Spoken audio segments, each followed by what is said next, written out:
بسم اللہ الرحمن الرحیم الحمد للہ وکفا وسلام علی عبادہ الذین اصطفیٰ اما بعد اعوذ باللہ من الشیطان الرجیم بسم اللہ الرحمن الرحیم وذکر فإن الذکریٰ تنفع المؤمنین سبحان ربک رب العزة عما یصفون وسلام علی المرسلین والحمد للہ رب العالمین اللهم صل على سيدنا محمد وعلى آل سيدنا محمد وبارك وسلم اللهم صل على سيدنا محمد وعلى آل سيدنا محمد وبارك وسلم اللهم صل على سيدنا محمد وعلى آل سيدنا محمد وبارك وسلم۔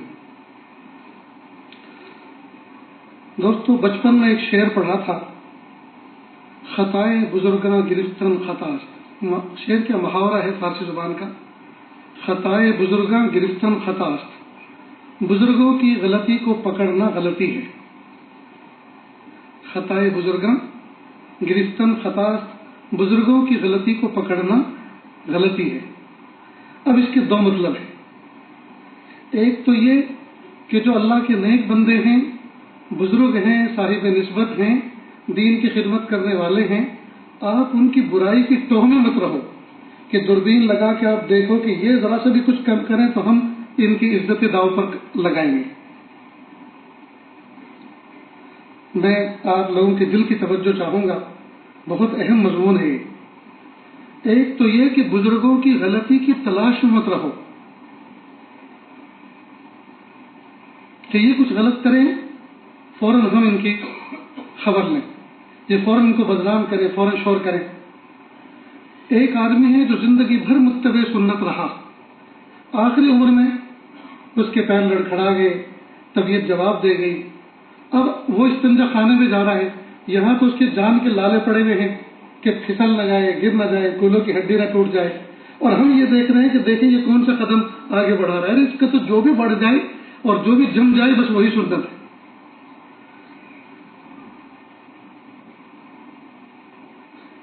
تو خطائے بزرگاں گرفتن خطاست، بزرگوں کی غلطی کو پکڑنا غلطی ہے۔ ایک تو جن کو ہم نے اپنا بڑا مانا، جن کو اللہ پاک نے بڑا بنایا، جو دین کی اشاعت کا کام کر رہے ہیں، جو لوگوں کو اللہ سے جوڑ رہے ہیں، خالق اور مخلوق کے درمیان میں پل بنے ہوئے ہیں، ہم ان کی غلطی کی ٹوہ میں نہ رہیں۔ ایک مطلب تو اس کا یہ ہے۔ دوسرا مطلب یہ ہے کہ اگر وہ کوئی غلطی کر رہے ہیں تو اس میں حتی الامکان تعویل کر لیں، اس کو کوئی مطلب مراد لے لیں کہ یہ جان بوجھ کے غلطی نہیں کی، جی یہ معذور ہے۔ کئی مرتبہ بہت سے لوگ بڑھاپے میں دیکھتے ہیں کہ یہ جو بزرگ ہیں، ہم ان کو دیکھتے ہیں یہ کیسی نماز پڑھتے ہیں، یہ یقیناً سنت کے مطابق پڑھتے ہوں گے، جی اور سنت کی بات کرتے ہیں، سنت کے احیاء کی بات کرتے ہیں، ہم ایسی نماز پڑھیں گے۔ الحمدللہ اس عاجز نے ایک زمانے تک سنت کے مطابق نماز پڑھنے کی کوشش کی اور اپنے کئی بزرگوں سے حرم شریف میں سیکھا، ہردوئی میں جا کر اپنے سجدے کی، رکوع کی تشریح کی، پڑوسی ملک میں حضرت حکیم اختر صاحب رحمۃ اللہ علیہ کی یہاں جا کر اپنی رکوع کی اور قیام کی اور سجدے کی تشریح کرائی۔ میرے حفیظات بھائی جو میرے ایک اعتبار سے شیخ بھی ہیں، جن کی طرف سے مجھے اجازت ہے، حضرت مولانا ایوب صاحب صورتی جو حضرت والا ہردوئی رحمۃ اللہ علیہ کے اجل خلفاء میں سے ہیں، ان کے سامنے اپنی بہت سی چیز چیک کرائی، اور بھی حضرت والا ہردوئی سے متعلق جو خلفاء ہیں ان کے سامنے اپنے آپ کو پیش کیا۔ لیکن سن 2003 یا 4 کی بات ہے، میرا خطرناک ایک ایکسیڈنٹ ہوا، پیر کے اوپر ٹرک کا پہیہ آ کے رکا، کافی پیر کا نیچے کا حصہ ڈیمیج ہوا۔ اب میں پیر یوں نہیں کھڑا کر پاتا، اب میں پیر اوپر نیچے چڑھاتا ہوں۔ اب کوئی میرے پیچھے نماز پڑھ رہا ہو تو کہے گا لو یہ خانقاہ میں بیٹھے ہیں، یہ شیخ بنے بیٹھے ہیں، یہ سنت کے مطابق کہتے ہیں نماز پڑھو، اور خود کا تو حال ان کا ٹھکانہ نہیں۔ تو اگر کوئی یوں دیکھے گا تو فوراً، لیکن جب میں یہ بتاؤں گا تو ہو سکتا ہے اس کے دل سے دعا نکلے کہ اللہ شفا دے، اللہ صحت دے۔ تو بازی نظر میں ہم جب کسی کو دیکھیں گے جس کو ہم نے صاحب نسبت سمجھا، جس کو بڑا سمجھا، جی اب اس کی غلطیاں اگر ہمارے سامنے آ جائیں تو ہم اس کی کوئی تعویل کریں، اس میں کوئی وجہ نکال لیں کہ یہ معذور ہیں، بیمار ہیں، یہ تھکے ہوئے ہیں، جی یا ہمیشہ انہوں نے سنت کے مطابق پڑھی، اب جو ہے عمر کا تقاضا یہ ہے کہ ابھی ان سے نہیں ہو پا رہا، ایسی کوئی تعویل کر لیں۔ ہم ان کی غلطیوں کو اپنائیں نہیں۔ اب کوئی مجھ سے محبت کرنے والا میرے پیچھے نماز پڑھے، وہ بھی کیوں پڑھے، اور پھر کہے کہ بھائی کیوں پڑھ رہے، ارے حضرت ایسے پڑھتے ہیں، سب اول میں کھڑے ہو کے پڑھتے۔ تو یہ ان کی غلطی کو اختیار کرنا غلطی ہے، وہ تو کسی عذر کے تحت کر رہے ہیں، اور آپ جو ان کی نقل کر رہے ہیں وہ اس میں کیا عذر ہے؟ یہ تو آپ غلطی کی تکلیف کر رہے ہیں۔ ایک صاحب نے پان کھانا شروع کیا، حضرت شیخ کرم کے زمانہ تھا، کسی نے پوچھا بھائی کیوں پان کرتے؟ حضرت شیخ کھاتے ہیں کہ حضرت شیخ رات کو 100 رکعت نفل بھی تو پڑھتے ہیں، ان کی اتباع کیوں نہیں کرتے؟ پان کھانے کی اتباع کر رہے ہیں۔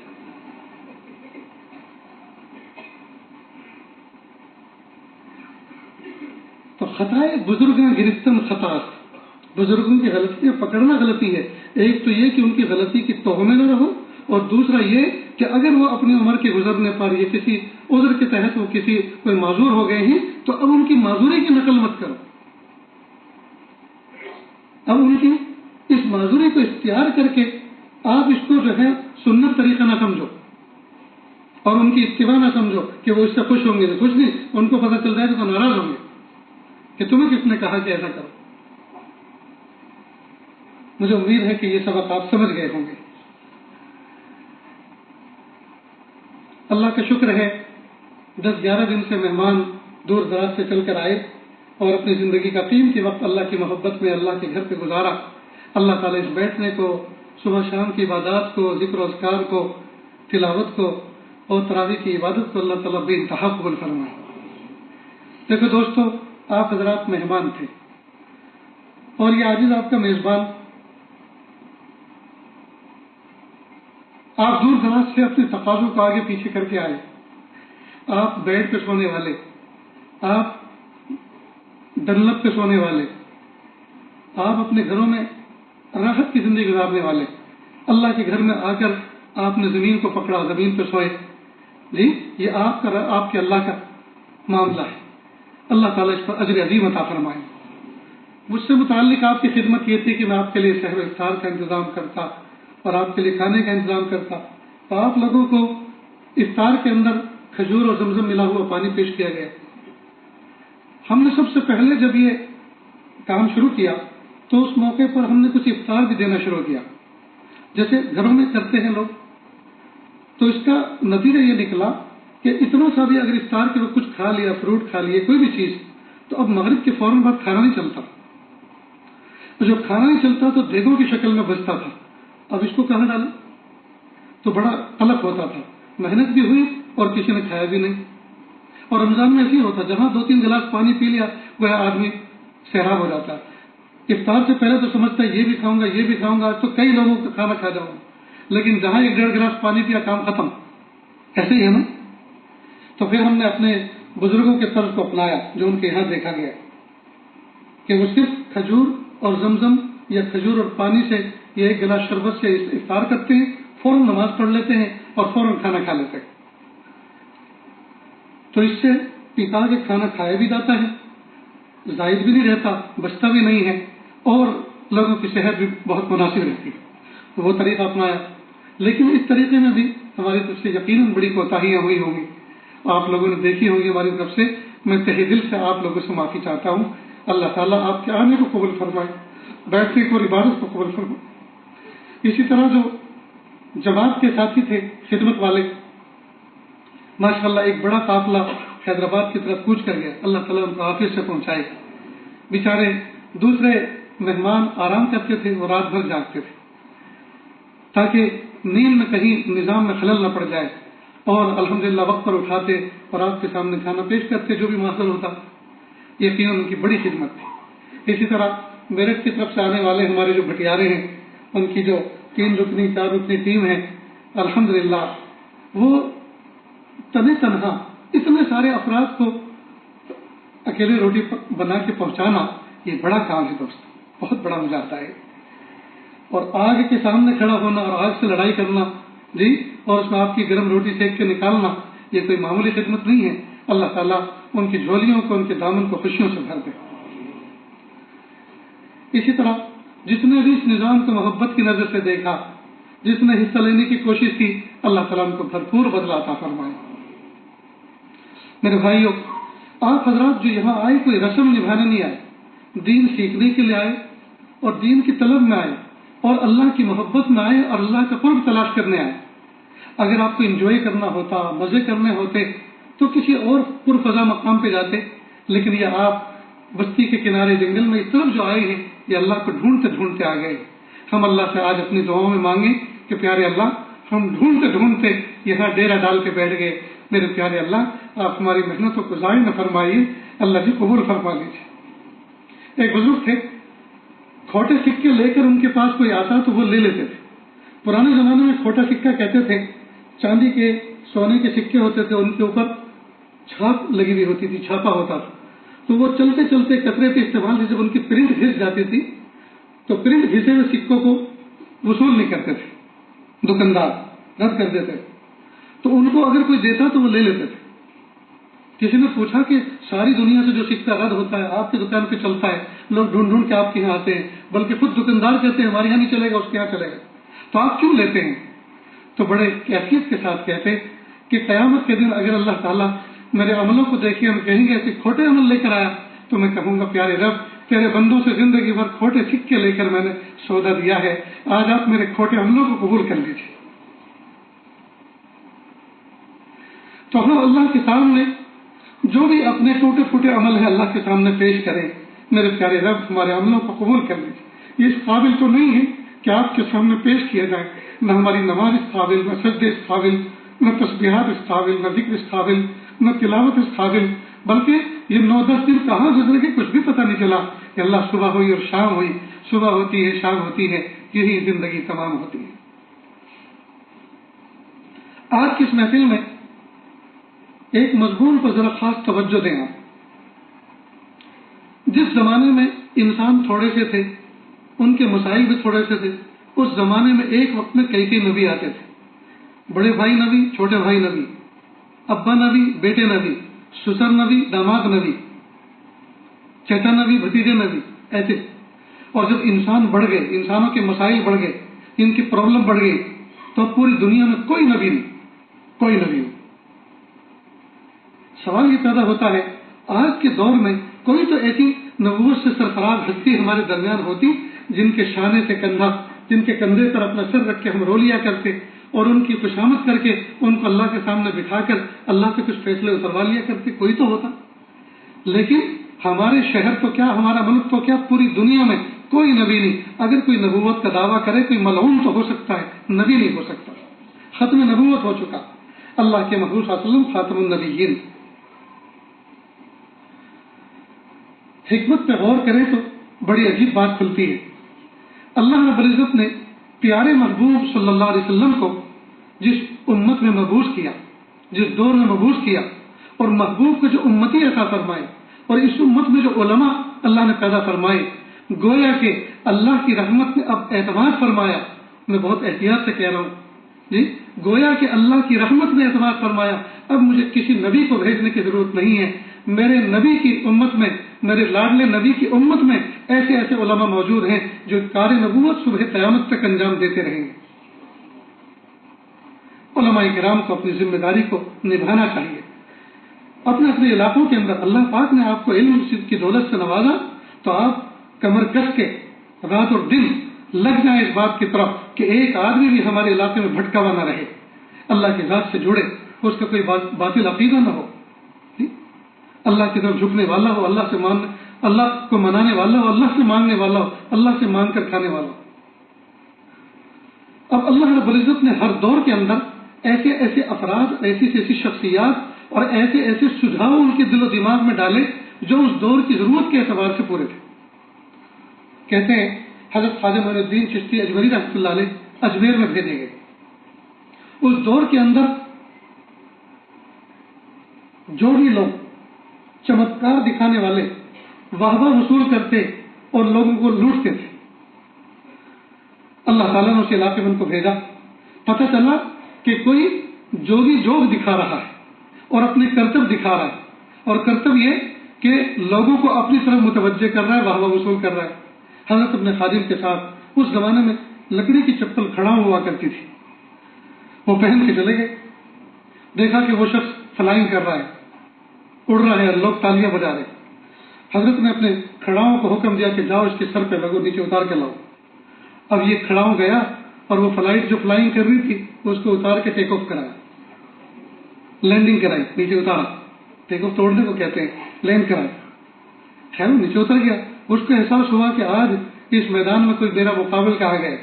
اور اس نے کہا میری جھولی میں کچھ اور کرتب ایسے ہیں جن کو کوئی چیلنج نہیں کر سکتا. ہے کوئی شخص میرے مقابلے پر؟ اللہ کی شان، اللہ اکبر. دوستو، جب یہ واقعہ میری زبان پر آتا ہے تو کلیجہ کانپتا ہے.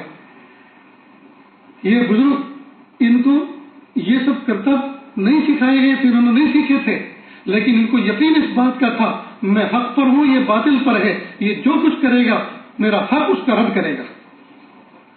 چنانچہ فوراً کھڑے ہو گئے. اور ان کو یہ بھی پتہ نہیں ہے کہ اس کی جھولی میں کون سا کرتب، کون سا جادو، کون سا کرشمہ ہے، اور مجھے اس کا توڑ کس طرح کرنا ہے، کچھ پتہ نہیں. لیکن کھڑے ہو گئے. اس بات کا یقین تھا کہ میرا رب نے مجھے حق پر قائم کیا ہے، حق کی دعوت کے لیے بھیجا ہے، لہذا جو میں کہوں گا اور جو میں ان کے سامنے پیش کروں گا وہ حق کی ترجمانی ہوگی، اور یہ جو کچھ کرے گا وہ باطل کا ترجمان ہوگا. اور اللہ پاک نے باطل پر حق کی فتح رکھی. کھڑے ہو گئے. اچھا آپ میرے مقابلے پائیں گے، میں ایک پیالے پانی کے اندر اپنے پورے وجود کو غرق کر دیتا ہوں. کیا آپ یہ کر سکتے ہیں؟ کہ 2 پیالے منگاؤ. جیسے آپ اپنے آپ کے وجود کو غرق کریں گے میں بھی اسی طرح سے اپنے وجود کو غرق کروں گا. چنانچہ 2 پیالے لگائے گئے. یہ پورا واقعہ میرے ان کانوں نے سنا اور میرے دل نے محفوظ کیا. حضرت مولانا سالم صاحب رحمۃ اللہ علیہ، جو حضرت قاری پیر صاحب کے بیٹے تھے، ان کی زبانی سے میں نے سنا. اللہ کی شان. 2 پیالے منگائے گئے. سارے لوگ ہماتن گوش اور ٹکٹکی باندھ کے دیکھ رہے تھے.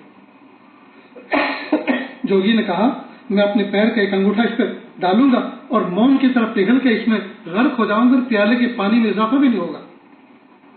کہ جیسا آپ کریں گے ویسے ہی میں کروں گا. لیکن سنو، اپنی قوم کے اور اپنے ماننے والوں میں سے 2 شخصوں کو کھڑا کرو اور ان سے یہ حلف لو اپنے مذہب کے مطابق کہ جو وہ کہیں گے سچ کہیں گے، سچ کے سوا کچھ نہیں کہیں گے. چنانچہ 2 شخص کو کھڑا کیا گیا. دونوں سے کہا کہ 2 دستی رومال اپنے اپنے ہاتھ میں لے لو، اور جب ہم اپنے اپنے پیالے میں ڈوب جائیں تو دونوں اپنے اپنے رومال سے پیالوں سے بھگو کے الگ الگ رکھ لیں، اور جب ان سے پوچھا جائے، جو پوچھا جائے وہ سچ کہیں اور سچ کے سوا کچھ نہ کہیں. انہوں نے حل کیا، یہ بات کر لی. چنانچہ یوگی نے اپنے پیر کو پیالے میں ڈبویا اور پورا غرق ہو گیا. ادھر حضرت نے اپنے پیر کو پانی میں ڈبایا اور پورے غرق ہو گئے. اب لوگوں نے گڑ گڑا کر تالی بجائی. تھوڑی دیر کے بعد دونوں پھر نمودار ہوئے. لوگوں نے اور زوردار تالی بجائی، کھڑے ہو گئے. انہوں نے اپنی کاروائی کر لی تھی. رومال دونوں بھگو کے الگ الگ پانی میں رکھ لیے تھے. اب ان سے پوچھا سونگو، تو دونوں کو سونگا گیا. ایک رومال جس پانی میں ڈوبا تھا اس میں بدبو تھی، اور ایک دوسرے پانی میں ڈبوایا تھا اس میں خوشبو تھی. جوگی کو بھی سونگایا، اسے بھی سونگا. ایک میں بدبو، انتہائی قریب بدبو، اور ایک میں خوشبو. ان سے پوچھا سچ بتاؤ کون سے پانی میں خوشبو ہے اور کون سے پانی میں بدبو؟ کہ جس پیالے میں جی یہ جوگی ڈوبے تھے اس میں بدبو ہے، اور جس میں آپ ڈوبے تھے اس میں خوشبو ہے. اس نے پوچھا کہ یہ کیا کرشمہ، یہ کیا بات؟ میں نے اتنی تپس کیا کہ اتنی مجاہدے کیے اور بنا تو پھر بھی بدبودار پانی بنا، اور آپ کے پانی میں خوشبو کیوں؟ کہا پریشان مت ہو، نہ وہ آپ کے پانی کی بدبو ہے نہ یہ میرے پانی کی خوشبو ہے، در حقیقت وہ باطل کی بدبو ہے اور یہ حق کی خوشبو ہے. کہا گرو جی چھما کیجیے، مجھے معاف کیجیے، اتنی محنت کرنے کے بعد اگر کمال ملا تو بدبودار پانی، کیا فائدہ یہ بدبو، مجھے بھی خوشبودار بنا دیجیے. اور اسی وقت حلقہ بگو سے اسلام ہو گیا. اسی وقت اسلام قبول کر کے دار اسلام میں داخل ہوا اور سارے کے سارے لوگوں نے اسی وقت کلمہ پڑھ لیا. حضرت خواجہ معین الدین چشتی اجمیری رحمۃ اللہ علیہ کو ایسے دور میں پیدا کیا جس زمانے میں ایسا معاملہ تھا تو اللہ پاک نے ان کو کمالات بھی اس طرح کے عطا فرمائے. اب آج کے دور کے اندر 3 طرح کی محنتیں ہیں: مدارس مکاتب، خانقاہ اور دعوت و تبلیغ. ذرا توجہ فرمائیں. دعوت و تبلیغ کا بنیادی مقصد کیا ہے؟ بے طلبوں میں بے غرض ہو کر جانا اور ان کے اندر طلب پیدا کرنا. بے طلبوں میں بے غرض ہو کر جانا اور طلب پیدا کرنا. جھوپڑ پٹی میں ایک شخص ہے، وہاں جواری رہتے ہیں، جگاری رہتے ہیں، شرابی رہتے ہیں اور بعض قسم کے لوگ رہتے ہیں. ان کے پاس جا رہے ہیں اور ان کے دروازے پہ کھڑے ہو کر ادب اور احترام سے کھڑے ہو رہے ہیں اور بھائی جان کہہ کے پکار رہے ہیں. جی وہ لوگ جن کے دروازے پہ کوئی کھڑا ہونے والا نہیں، کھڑا ہونے کے لیے تیار نہیں، اور جن سے کوئی ہاتھ ملانے کی تیار نہیں، مسافہ کر رہے ہیں، معانقہ کر رہے ہیں اور کچھ فضائل سنا کر جی جنت کا شوق اور جہنم کا خوف دلا کر ان کو مسجد میں لا رہے ہیں. کئی دفعہ ان کو غسل کرایا جا رہا ہے. بے طلب کے پاس گئے بے غرض ہو کر. یہ نہیں کہا ہم تمہاری بستی میں آئے ہوئے ہیں، ہم لوگ شاہی خاندان سے تعلق رکھنے والے، نوابی خاندان سے تعلق رکھنے والے، اور آپ کے گاؤں کے اندر مچھروں نے ہمیں کھا ڈالا اور ہمیں مچھردانی دو، ہمیں اپنے گھر میں گرم روٹیاں پکوا کے بھیجو. ٹھیک ہے پیسے ہم دیں گے لیکن بنواؤ تم نہیں. بے غرض ہو کر بے طلبوں میں بے غرض ہو کر گئے اور ان کے اندر طلب پیدا کی. لے کر آئے نقد. جب بیان میں بیٹھے، بیان کے بعد کا بھائی جان تو جانا مت، ابھی ہمارا کھانے کا عمل شروع ہونے والا، آپ ہمارے ساتھ دسترخوان پہ بیٹھے. بڑا حیران، ہم سے کوئی مسافہ دلانے کے لیے تیار نہیں، گلے سے لگانے کے لیے تیار نہیں، اور یہ تو ہمیں کھانا کھلانے کے لیے بات کر رہے ہیں. کھانا کھلایا جی. صبح میں پھر مسجد میں پہنچا اور ان کے اعمال کو دیکھا، حلقے تعلیم میں بیٹھا، مذاکرہ دیکھا اور 3 دن نقد جماعت میں چلائی. 3 دن جب 24 گھنٹے باوجود رہ کر مسجد کے ماحول میں رہا اور اپنائیت کے ساتھ باتیں سنی جی، تو اس کے اندر کا ضمیر جو مر چکا تھا وہ بیدار ہوا. اور رات کو جب سسکیاں لیتے ہوئے لوگوں کو روتے ہوئے دیکھا تو اس نے کہا یہی تو وہ راستہ ہے جو ہم بھٹک گئے تھے. اب امیر صاحب سے پوچھتا، امیر صاحب میری تو گزری جیسی گزری، میں اپنے بچوں کو میں ایسے ضائع کرنا نہیں چاہتا، میرے بچوں کے لیے کیا ہوگا؟ ان کو بھی جماعت میں نکالو کہ نہیں؟ ان کو بھیجو مدرسے میں، ان کو بھیجو مدرسے میں. اور کہا میں نے تو زندگی میں کبھی نماز نہیں پڑھی، بقیہ نماز پڑھنے کا کیا؟ کہا دیکھو آپ کے گاؤں کے قریب کوئی مدرسہ ہے، گاؤں میں مدرسہ ہے، وہاں جاؤ اور وہاں کے ایک مفتی ہوں گے، ان کے پاس پہنچو، میں تلاش کر کے بتاتا ہوں ان کا نام نمبر کیا ہے. ان کے پاس جاؤ، پوچھو بقیہ زندگی کی نمازوں کی قضا کرنے کی شکل کیا ہے. وہ آپ کو ترتیب بتائیں گے. ہر روز کی ایک نماز کے ساتھ اپنی نماز کو قضا کر لیا کرو، اللہ سے توبہ کر لیا کرو، مہینے 2 مہینے میں آپ کی نمازیں پوری ہو جائیں گی. اسے بڑی خوشی ہوئی. اب آیا گھر پر اور بچے کو لے کے گیا مدرسے میں، اور مدرسے میں جا کر جہاں چھوٹے چھوٹے معصوم بچوں کو پڑھتے ہوئے دیکھا، اس کی آنکھیں ڈب ہو گئی کہ مجھے تو اپنے بچے کو یہاں پہلے سے بھیجنا چاہیے تھا. اب یہ بچہ مدرسے میں آیا اور پڑھنا شروع کیا، اس نے مسئلے مسائل پڑھے، اس نے اپنے عقیدوں کو درست کیا، اور جو پڑھتا تھا اپنے ماں باپ کے سامنے وہ ذکر کرتا تھا. اب ان کے اندر احساس پیدا ہوا، ہائے ہم سے بہت بڑا سرمایہ لٹ گیا جی. اب نماز اس نے پڑھنی شروع کی جماعت میں جا کر، تو جماعت میں گیا، جماعت کی برکت سے بچوں کو مدرسے میں بھیجا، تو اس دروازے سے کہاں پانی ملا؟ مدرسے کو پانی ملا. تو یہ کنیکٹڈ چیز ہے، یہ الگ الگ نہیں ہے کہ جماعت الگ چیز ہے، مدرسہ الگ چیز نہیں، یہ سب چیزیں مربوط ہیں آپس میں. آپ سنتے جائیے، دیکھتے جائیے. اب بچہ جماعت میں، باپ جماعت میں جانے لگا، اپنے اندر طلب پیدا کی، مسائل مفتی صاحب سے پوچھنے لگا، علماء کی قدر دل میں ہوئی، علماء سے کٹا نہیں، جماعت میں جا کر علماء سے جڑا، مسائل ان سے پوچھتا ہے. جب جماعت میں کہا جاتا ہے مسائل، کہ نہیں مسائل بتانا ہمارا کام، ہمارا موضوع ہی نہیں، اس لیے کہ مسائل کا تو ایک جنگل ہے جی. کچھ لوگ شافعی ہیں، وہ جو ہے سینے پر ہاتھ باندھتے ہیں، کچھ حنفی ہیں وہ ناک کے نیچے، وہ بھی غلط نہیں کرتے، یہ بھی غلط نہیں کرتے، طریقہ وہ بھی صحیح، طریقہ یہ بھی صحیح. اگر ان مسائل میں پڑھیں گے تو جھگڑے شروع ہو جائیں گے. تو کہ نہیں یہ مسائل تو علماء کا کام ہے، وہ تو شفیع وقت جواب دیں گے. تو جماعت میں جا کر علماء کی محبت دل میں پیدا کی اور ان کی اہمیت کو اجاگر کیا، اور جماعت میں جا کر اپنے بچوں کو مدرسوں اور مکاتب سے جوڑا، عالم بنانا شروع کیا، اور ان کے دل میں علم دین آیا، ان کی زندگی میں علم دین آیا جی. فقہ آیا، حدیث آئی، تفسیر آئی، اور گھر بننا سبب، گھر جنت کا نمونہ بننا شروع ہوا. اب اس کے دل میں ایک مطلب یہ بات پیدا ہوئی، اپنے بیٹے سے کہا بیٹا مجھے نماز پڑھتے پڑھتے زمانہ ہو گیا لیکن نمازوں میں میرا دل نہیں لگتا، یہ کیا مسئلہ ہے؟ اب اس بچے نے کہا ابو ہمارے مدرسے میں ایک شیخ ہیں جو لوگوں کو ایسی پرابلم کو سولو کرتے ہیں اور ان سے لوگ بیعت بھی ہوتے ہیں، وہ ذکر اذکار بھی بتاتے ہیں، اندر کے کیل کانٹے بھی بتاتے ہیں، آپ ان کے پاس تشریف لے جائیں۔ اب یہ لے کر گیا کسی شیخ کے پاس باپ کو، وہ شیخ کون تھے؟ خانقاہی تھے، وہ اندر کے کیل کانٹوں کو نکالتے تھے۔ انہوں نے پوچھا سچ بتاؤ نماز پڑھتے ہو کیا جذبہ ہے؟ کہ نماز تو میں پڑھتا ہوں اور سب سے پہلے گھر میں اٹھتا ہوں اور سب سے پہلے اٹھ کر میں مسجد میں پہنچتا ہوں، سب سے پہلے اٹھ کر میں مسجد میں پہنچتا ہوں اور سب سے آخر میں مسجد سے نکلتا ہوں اور سب سے آخر سے میں جب مسجد سے نکلتا ہوں اور سب لوگوں کو سوتے ہوئے دیکھتا ہوں دروازوں کے باہر، جی تو مجھے سب حقیر نظر آتے ہیں کہ دیکھو میں تہجد گزار ہوں، میں نمازی ہوں، اور یہ سب کے سب جی یہ نماز چھوڑ کے پڑے ہوئے ہیں۔ کہا یہ روحانی بیماری ہے، آپ کے اندر کبر آ گیا، حالانکہ نماز جو پڑھنے کی اللہ نے توفیق دی، آپ جمعہ 8 دن اب نمازی بنے، آپ بھی تو پہلے ایسی سویا کرتے تھے، تو آپ کو نمازی بنایا کس نے؟ کہ اللہ نے۔ کہ جب اللہ نے آپ کو نمازی بنایا ہے، جب اللہ نے آپ کو نمازی بنایا ہے، اسی رب نے ان کو ابھی تک نماز کی توفیق نہیں دی، آپ کو تو چاہیے یہ مانتے اللہ جیسے آپ نے مجھے سوتے ہوئے کو اٹھا دیا اور مجھے تہجد گزار بنا دیا، اللہ ان سوتے ہوئے کو بھی اٹھا دیجیے۔ آپ کے اندر تو یہ کیفیت ہونی چاہیے، آپ کے اندر کبر ہے۔